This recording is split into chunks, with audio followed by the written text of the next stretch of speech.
Hello, I'm Andrew Cotter, golf commentator, and welcome to this special Ryder Cup chat, courtesy of DP World, a company that delivers, and who better to have than the man who has always delivered at the Ryder Cup, the postman himself. Ian Poulter is here. Ian, how are you? Welcome. Well, thanks for having me on. It's great to get back across from the UK, back on US soil, and get refreshed and ready to go for the Ryder Cup in 7 days' time. Now look at you on message. Is that a lamp beside you? What's that made of, that Ryder Cup there beside you? It's a delightful Lego one that that we got given to us at the last Ryder Cup. So it's fitting to have it on the office desk. You were about to play in your seventh, and it came about with a captain's pick from Padraig Harrington, which shows the sort of faith he has in you. Was it a nervous final weekend and waiting for that pick? I spoke to Paddy in March, and he made it very apparent over dinner that he'd like me part of the team and gave me the instructions to go out and play some good golf. I felt I kind of stepped up to the plate and played some great golf throughout the summer, third or fourth in the Scottish Open, put myself on the board a number of times, a few other top tens, and it was a little nervy. Missing the cut at Wentworth is obviously not what I wanted. I wanted to be there in contention.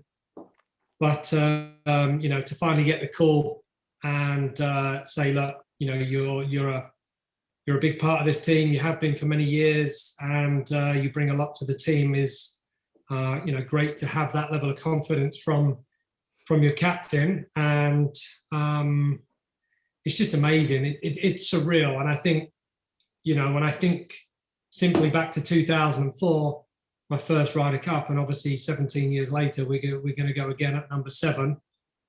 Seems quite incredible, to be honest. I bet you paid for that dinner with Padraig after that. No, he paid. He paid. No, he paid. Okay, we're not suggesting anything untoward at all.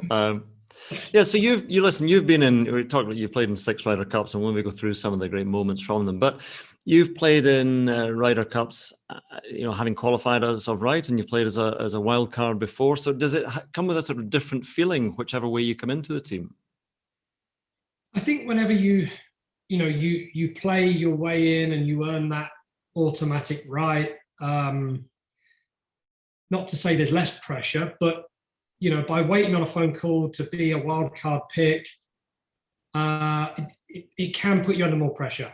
And I certainly was that, and I have been picked a couple of times now to play. It kind of really focuses the mind on wanting to do yourself justice in merit, the merit of getting a pick. And I've managed to play well under that pressure before. Hopefully we can go and do exactly the same at Whistling Straits. Great golf course. It's going to be a long setup, but it's a great team. And they've had 6 picks. We've had 3 picks. 6 of their guys are going to feel that they have to deliver, and only 3 of our guys feel like they really have to deliver upon that pick. So it's going to be very interesting. Yeah, it's one of those things, the responsibility of the captain, and you're probably going to have to do that role in the future at some point, when you have to make those hard decisions. I mean, there were any number of players, I suppose, who could have been in. These are hard phone calls to make. Yeah, they're not easy, Andrew. And, the closest one, I think, which would have been the most difficult phone call for him to make out of all the calls he would have made, was obviously Justin. Playing nicely, nearly holds out on the last, and obviously that would have been the most difficult call of all. Not easy, and I'm, if I'm in that same position in a few years' time to have to make those calls, it's going to be difficult. A number of guys. There were so many permutations on Sunday with, Matt Fitzpatrick 6 under through 16 holes. Slips up there on 17. That would have potentially put Wiesberger out of position.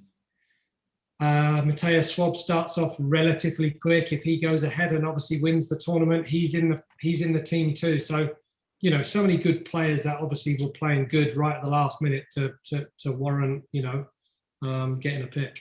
Yeah, right. Let's look at the two sides then, because, on paper, the US, and how many times have we said this before in the past, the US looks stronger. I mean, every one of their players is inside the world's top 21. You talk about the six captains picks and plenty of rookies in there as well. But my goodness, it's a good side. But you've seen this so many times before where Europe are perceived to be the underdogs. How do you feel about the European team?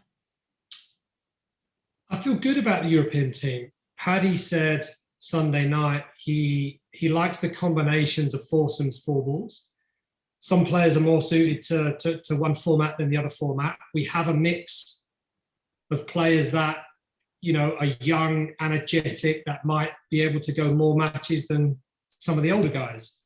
And it's nice to be able to lean on some of the experienced players, I guess, as well, to help some of the younger players that are going to fill a loud, raucous crowd in the masses turn out when we probably won't have quite as many fans. So I feel our team has kind of, everyone played their way into the team picks. There's no real surprises. Even as late as Burnt, kind of made his late run there to grab that spot. Burnt's been playing great golf. Nearly won in Switzerland a couple of weeks ago. Everyone's, I think, doing their bit. I'm excited to see. Yes, we're going up against our extremely strong, stacked American team, as you said. Yeah. I mean, one thing you mentioned there is the raucous crowd, and as you said, it's going to be even more unbalanced this year. I mean, the individuals are going to be unbalanced. Let's make that clear. But in terms of the support, it's almost going to be entirely American. So can you try and feed off that as a European and say, right, I'm going to show you? Is that the sort of mentality you have to take? I think we have to. We can't just rely. You can't rely on looking left or right to kind of get some noise going from your fans, which we've always had in the past. And at times that's what we've done to kind of get ourselves upbeat and kind of, motivated. So I think we're going to have to use a bit of their energy. It's new, it's different. We've never tried it that way. But we're going to have to. We can't rely on, a couple of thousand that we have in there to hear them kind of, drown out the USA chants that we always get. Yeah, I think the most important thing about the Ryder Cup is how players come together, how individual golfers come together. And Europe have always seemed to manage to do that quite well. How do you come together with a new partner? And does it matter to you if you're playing with a very experienced player or a less experienced player? I mean, Rory McIlroy, you've played with quite a few times. So that's, you bought dinner for the captains there as well. Can I play with Rory McIlroy, please? So do you mind who you play with? He bought dinner. I don't mind. I've played with so many different players throughout the Ryder Cups, and I've been the guy to be the experienced player that's put his arm around a rookie, taking them out to play for the first time. And again, I've played with Rory. Quite the other end of the spectrum. I think I'm kind of the type of player that fits with so many other players. I play well in foursomes, which is great. My putting stats this year are great as well. So, however Paddy sees it right now, I don't know. We haven't had any, real tight team meetings as yet, but we'll obviously do that next week. See who he's kind of feeling out in terms of what the statistics say. Are kind of going to give him the best pairings on paper, and as we know that sometimes doesn't work on paper, but you just have to go out and play, and we'll see. Yeah, I should have said when I suggested that perhaps it was great for you to be paired with Rory. It's probably the other way around, isn't it? When you look at the Ryder Cup players, say I want to play with Poulter. Like think of Medina as well when you got on that run. What is it about the Ryder Cup, or is it something specifically about match play that gets you going? I think it's team. Just the word team for me is something that I grew up playing football in a team, and I loved that atmosphere. I loved the locker room. I liked having people around to interact with, to laugh and joke with, and that's exactly what we get at every single Ryder Cup. The atmosphere within the team room is incredible. The atmosphere within inside the locker room is very special, and we play a selfish game every week. You're just looking out for yourself, and you're trying to deliver upon that. these weeks you get closer to your teammates than you've ever been before. And, those moments are special and they last a lifetime. So, it really is team. It's the buzz. It is match play. It's the purest form of golf. And it gets me pretty pumped. Yeah. Do you enjoy the sort of combative nature of it, the sort of man on man? You're able to look into your opponent's eyes, and it does get quite, not confrontational, but confrontational in a good way, in that it can get quite spiky out there sometimes. You know what you have to do more than anything else, and you can in some ways control your match. There's often instances if you're playing with a guy who hits it, kind of even shorter you or past you. It's about playing the game of potentially getting your ball into the green first, trying to load as much pressure on your opponent at times, and staring them in the whites of their eyes. Hopefully they don't have sunglasses on, so you can really see it. But it's trying to take control of that match. Yeah, you don't sound as if you're going to be too bothered by if you do have to come in from 50 yards behind DeChambeau or whoever it might be, because like match play, you like to hit it in first. I'll be happy if it is only 50. I know, I was being kind to you there. Oh dear. Okay, if you're coming in from, it doesn't matter. As I said, you're hitting into the green first in match play. It's quite a good psychological place to be. Indeed, I like it. A lot of their team on paper will hit it past me, but that's fine. I'm happy with that. It's been that way over the last 20 years. I'm not one of the longest players on tour, so there's nothing new there. Yeah, 50 yards. Well, yeah. Okay, maybe Bryson towed it a bit or something like that. So you're exactly. That's very fun. Right. So just finally on the pressure of the Ryder Cup, because people talk about how it's so different to playing in a normal tournament, even coming down the stretch in a major. It's a very different pressure. But again, it sounds to me that some players, and you'd probably be one of them, embrace that, or do you feel that pressure like anybody else? It's unnerving. It's a very different to pressure to play under. It does funny things to people. You really have to kind of embrace what happens in your mind, embrace what happens in your body. You have to you have to hit big shots at big times, and you just don't need to second guess yourself. Ever think what if? The what if game is a dangerous game to play in those instances. Stay confident. Clearly think about what it is you need to do, and get excited to kind of rev up the crowd. Yeah. As the Ryder Cup, obviously you've got the Lego Ryder Cup beside you there. Has it given you, how much more memorabilia have you got? Has it given you your best moments in golf, would you say? There's no question. For me, as soon as I was 15, 16 as a kid and I went to my first one at the Belfry, I was fixed. I just wanted to play in a Ryder Cup. So I've kept everything. I have every outfit. I have every pair of shoes. I have every yardage book. Oh I have the golf ball that I finished out on, probably in the top of my golf bag there from Medina, the tee, everything. It's all kind of race. Race. The bag's never been cleaned. It's probably still got some dirt from Medina on it. It's I keep everything. I'm a posh hoarder. Oh, well, this is the room to be in here. Look at all that memorabilia. What's the mannequin behind you, though? What does that represent? Medina. Saturday. I can't see it because I should really be in a speaker view here. See, I'm not a Zoom master. Is that Saturday Medina? Saturday Medina, yeah. It's probably I haven't washed the shirt, so it's all right. It's made itself since then. It's 9 years old. Oh, this is a privilege to see all this stuff. Right, just a final one in this section here from you, Ian. I know you're duty bound almost to say that Europe has a great chance, but would you still say that the United States will start as favourites in this one?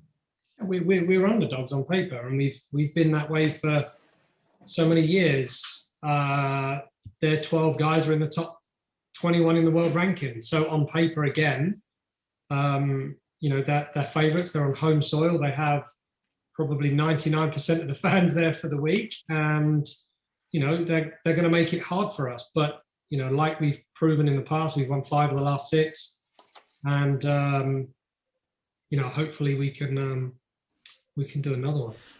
Right. Okay. We're going to move on to some sort of quicker fire questions here. You've got them written down there, but I'll just read them out as well. But you can sort of remind yourself of the questions as we move along. So your favorite ever partner? We've talked about a couple of your partners in the round. Who's been your favorite partner in the Ryder Cup? These are difficult questions because I've had so many great matches in the Ryder Cup. Rory, I think Saturday at Medina, that's quite an obvious one. I think to lean on Rory at certain times has been very special, and we've had a couple of incredible matches. So yeah, Rory. Yeah. Toughest opponent in the Ryder Cup? Who's been your toughest opponent in the Ryder Cup? I had an incredible match with Graham McDowell, Kenny Perry, Jim Furyk. And Kenny was that Perry, 2008? Was that Valhalla? yeah, Ken, and home fans. Playing against Jim Furyk, gritty guy. I mean, he's going to give you nothing. He would go down as one of the toughest opponents I've played. Okay, can you remember the score from that one, or do you blank such matches out of your memory? We actually nicked a half point. It was a good half point. Even his toughest opponent, he still gets a half. So favorite ever match? What are your Ryder Cups the match you've played in? Favorite ever match? Do you know what? It's too easy to say. It's too easy to say Medina, because obviously Medina was a big part of my Ryder Cups. But Paris, last time out, world number one, playing against DJ, taking it all the way to the 18th. He holed about 200 feet of putts on me during the day, and he just wouldn't go away. So to finish that off in front of the home crowd behind the 18th, that will go down as an amazing match. And how frustrating is it when your opponent's rolling in putt after putt after putt? It's horrible. Which European player would you most like to have played with but never got the chance? It's simple. There's a glove sitting on my side right there, signed by Seve Ballesteros. Yeah. God, can you imagine that partnership? I mean, Poulter and Ballesteros in the Ryder Cup, you're up against it. Yeah. I mean, he was pretty special in the Ryder Cup, wasn't he? Amazing. Talisman for European golf, and what his pairing meant in the Ryder Cups with him and Alathabel was simply amazing. Yeah. Favorite memory? Any outstanding memory? It doesn't have to be on the course. Like any memory of the Ryder Cup. Favorite memory? Having a moment with Luke on the 18th green.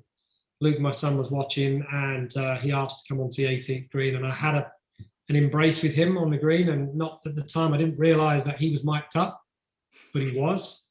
And I had a couple of minutes with him, and it was pretty emotional, pretty special. Yeah. I thought for a moment you're talking about a moment. You had a moment with Luke Donald on the green. Actually, I tell you, there's a hell of a Ryder Cup player, Luke Donald. It's not always the people who are shouting and hollering. It's just people who get the job done. Right. When have you been most in the flow at the Ryder Cup? When have you felt that you could do no wrong? 5 birdies in a row, Medina. Yeah. I mean, if ever there's a flow right there, that's as good a moment as I've had in any Ryder Cup to turn a match around and obviously finish it off. So there's my flow, 5 birdies. Okay, next question.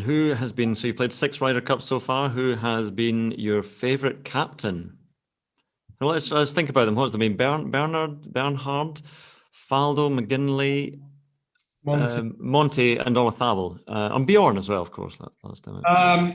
I'm not going to answer that as a favourite captain, because that's too tricky. I've enjoyed them all for different reasons. I've made my way on the team. I've been picked. That's a huge honour for to have a captain pick you. One of the ones I've enjoyed the most would have been Paul McGinley. Yeah. Okay. And well, actually, next question follows on a little bit from that. What's the most innovative idea or method brought in by a Ryder Cup captain?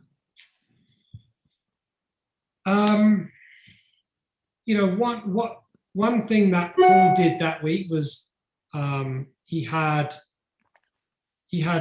somebody come in and speak. It was Alex Ferguson. I'm an Arsenal fan. You were booing and heckling him. Which was quite interesting. But, just getting an insight from somebody in another sport that's been there and done it, and someone who you would, even though he's managed Man United, you would put him on the pedestal of someone that is an icon within their sport. And just to hear some words from somebody like that is a pretty amazing thing to have happen. So that was an enjoyable hour with Sir Alex. Okay, we're just going to skip past a couple of questions there, which are quite similar. So we're going to say final pairing, final hole, 12-foot putt to win the Ryder Cup. If not the Postman, if not Poulter, who do you fancy to do it? If it's going down to the wire, if who will he put out in one of the last matches that can deliver their putt? Let's see.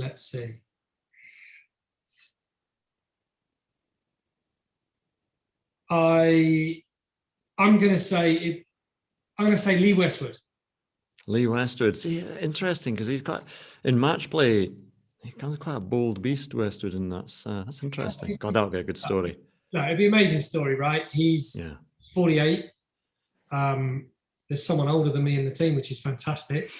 And wouldn't it be a marvelous way, for Lee, because it's probably potentially going to be his last playing one. It'd be marvelous if he could roll one in there to win.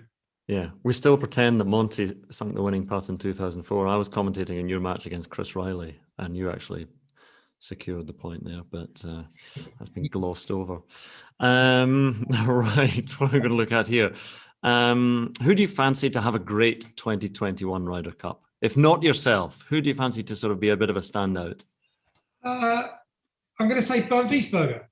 He played his way on the team nicely, handled that pressure really, really nicely, and it'll be great for him.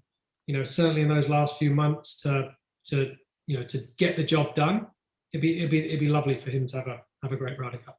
Yeah. Okay. I like this question. What do you do to relax as a team during Ryder Cup week? It says all sorts of things in the team room. Is it cards? Is it table tennis? Is it Twister? Is it? Do you know what? This year's going to be strange. There's less things for us to do because of the bubble situation that we will be in.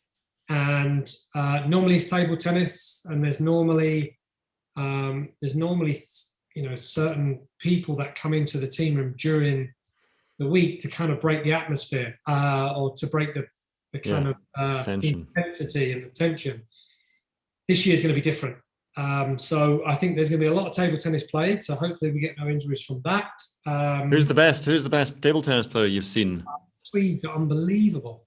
Yeah. Henrik Stenson, vice captain, is going to be a very, very tough man to do. Excellent. Well, on the sort of vice captain theme, who will be a future captain? I mean, I think, I'm not saying it's confirmed. I can't confirm that, but I think it's pretty certain that you're going to be up there in the future. But who else do you think would be a future captain?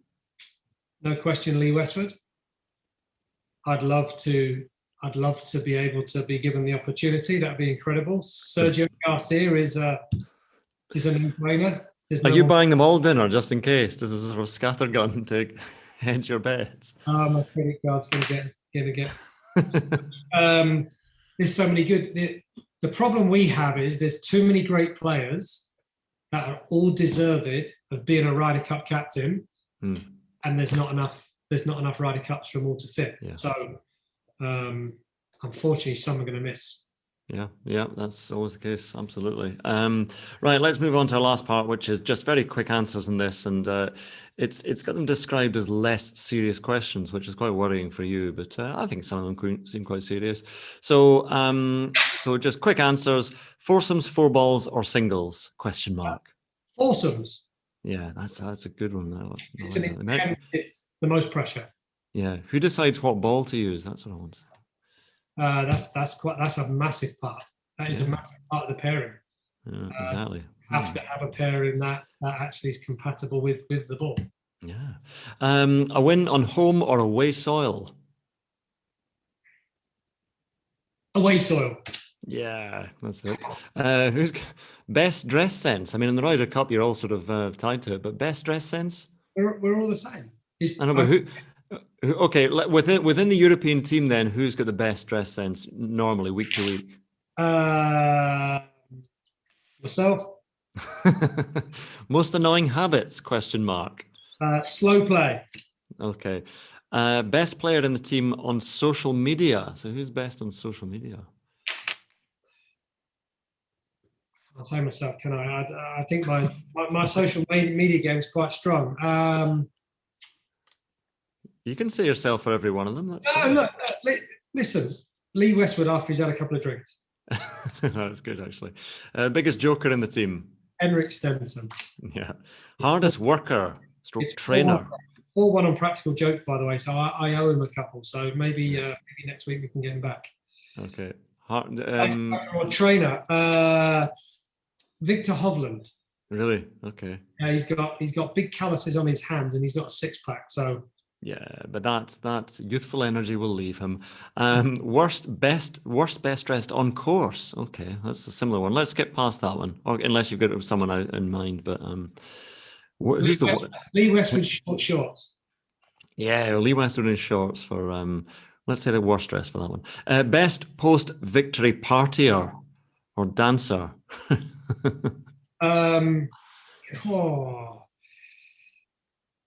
There's been some good. Jimenez. In partying and dancing, both those boxes ticked. I mean, just you get Miguel after a good few scoops after a Ryder Cup. It's pretty amazing. Who's the DJ in the locker room? Not Dustin Johnson. Who is the DJ in the locker room? That's been a big blend of players through the years. To be honest, we've had different playlists running. Yeah, who chooses the music? Who selects the music in the team room? You know what? It's normally left down to the guys at European Tour, but we've had obviously tons of requests go in. So yeah, generally it's one of the boys tends to take the jukebox, and depends on the atmosphere if we need pumping up or not. Do you like a bit of pumping music to get you going? See players going onto a tennis court with the music going, really to get themselves up for it. Do you do that at all? I quite like music in the morning. We've had a couple of players in the past that really dislike the music. Yeah. So we've had to be careful, but generally we have music banging in the locker room. Okay, who's the messiest? Who is the untidiest player? I will say Victor Dubesson must be. I can only imagine he had loads of mates staying in his room every night. It was just, I can only imagine it was just a Glen Eagles. Yeah. Yeah, God, that's Victor, future captain, future Messi captain. Funniest off-course moment at a Ryder Cup?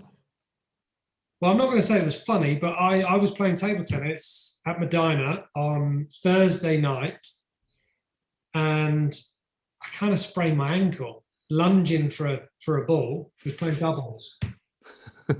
Had a moment, so it's not funny, but funny. I was rolling around on the floor, quickly put some ice on it, took a few painkillers, went to bed, panicking to see if it was going to be like a balloon the following morning. Thankfully, it wasn't, and I think the adrenaline kicked in, and we got through the week. Yeah, there we are. Excellent. Like these little insights. Best fan chant or interaction with the fans? Our first tee fans have been amazing through the years. I think the sing songs, we've got G Mac, you've got Big Mac. I mean, you've heard them all. We've had so many great. We've had great ones. We've had bad ones. We've had close to the mark ones.